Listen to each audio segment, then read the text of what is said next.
इन लोगों ने उसको कि अब आप देखो इन्वेस्टिगेशन कैसे कर रहे थे। जब आपने पूछा ही तो मैं आपको सारा बताऊं कि एक तो उनसे ज्यादा पूछताछ नहीं करना, दूसरा वो पैसे ले रहा है और पैसे लेके किसको दे रहा है अचानक, उसका कोई पूछताछ नहीं करना। और कुछ पुलिस के लोग तो ऐसे थे इक्के दुक्के जो वहां उन गांव की रहने वाली बहन बेटियां जो उस गांव की थी, उसका ब्याह किसी और जगह हुआ है, उनके मोबाइलों पे टेलीफोन किए, कहाँ हो, कौन सा इंस्टा चला रहे हो, कौन सा फेसबुक चला रहे हो, उन लड़कियों बच्चियों का क्या लेना देना था उनका। तब जाके वहां के लोगों ने एसएचओ के पास गए, अपना विरोध दर्ज कराया। वो मानने को तैयार नहीं, फिर गवाह कराया कि ये देखो इन लड़कियों को टेलीफोन दिया है। उस दिन से वो सिलसिला बंद हुआ। तो बेकसूर लोगों ने पिटाई भी खूब खाई। बहन बेटियों ने टेलीफोन जो है कॉल किए बिना मतलब उनको, वो भी सहन किया उन लोगों ने।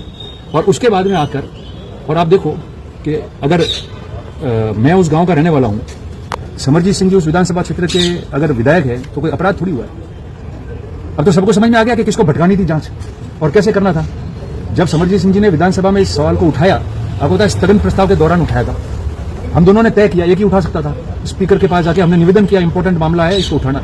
उन्होंने उठाया, मैं साथ। और सवाल जब उन्होंने किया और जब अपनी बात बोली इस मुद्दे को लेकर, उसके बाद में हम दोनों जने जाके गृह राज्य मंत्री जवाहर सिंह जी बेडे में उनको हम जाके मिले और गृह राज्य मंत्री को हमने निवेदन किया कि एक तो नार्को टेस्ट कराया जाए जल्दी और एक इसकी निष्पक्ष जांच हो। दूसरा, नार्को टेस्ट की बात कहां से आई? ये जब आई जब उस गांव के देवासी समाज के लोगों ने ज्ञापन दिया आईजी सीएमओ में कि निष्पक्ष जांच कराओ और हम दो जने जिन पे अगर संदिग्ध मानते या शक है तो हमारा नार्को करा दो। हम और जो है ऐसी प्रताड़नाएं झेल नहीं सकते। कौन आदमी कहता है?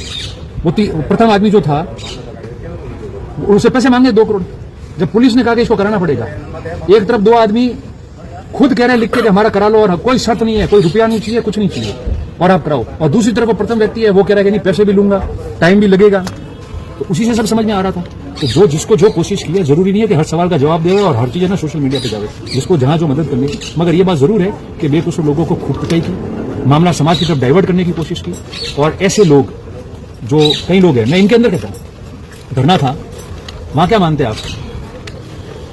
वो बुजुर्ग माता जो थी या उसके परिवार वाले और कुछ लोग जो उनके समर्थन में आए होंगे, कुछ एक लोग गांव के थे जिन्होंने वास्तविक न्याय के लिए उस धरने में मदद की। मगर इक्के दुक्के लोग जो आके बोल के जा रहे थे ना, उनकी भाषा से, उनकी शैली से, जो लोग बात कर रहे हैं, मैं नहीं कह रहा, जो लोग बात कर रहे हैं, उससे तो ऐसा लग रहा है जैसे कि उनको पूरा मामला ही डाइवर्ट करना था या छुपाना था। वो बोला क्या नाम उसका, दिलीप सिंह। वो तो आज 30 साल हो गए मुझे सार्वजनिक जीवन में। 98 में मैं सिरोही में जिलाध्यक्ष था एनएसयूआई का। उस दौरान से लेकर आज तक जानता हूं उसको। 4 बटन खोलकर झब्बे का खड़ा होना और जोर जोर से भाषण देना, वो न्याय नहीं होता है।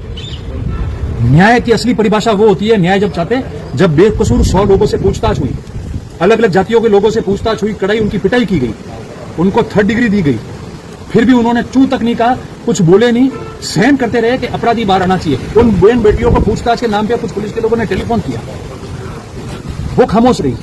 उसको कहते हैं कि सभ्य लोग कैसे होते हैं। बाकी 4 बटन खोल के भाषण तो कोई भी दे सकता है, वो तो खुद अकेला गाड़ी में आता है। हम तो 50 लोग आ सकते हैं।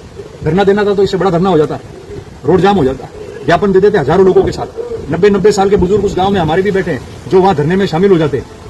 पर क्या प्रशासन को अव्यवस्थाएं फैलानी है क्या? हमको, हम लोगों को तो काम लेना था। और वो व्यक्ति, एक सवाल मेरा है जिसको आप लोग संज्ञान में लेना और इस बात को करना कि जो व्यक्ति धरने पे आ रहा है, दिलीप सिंह मांडानी जैसा व्यक्ति, और वो चलो हमारा नाम तो उसको अधिकार ले सकता है क्योंकि घृणा है ना उसको।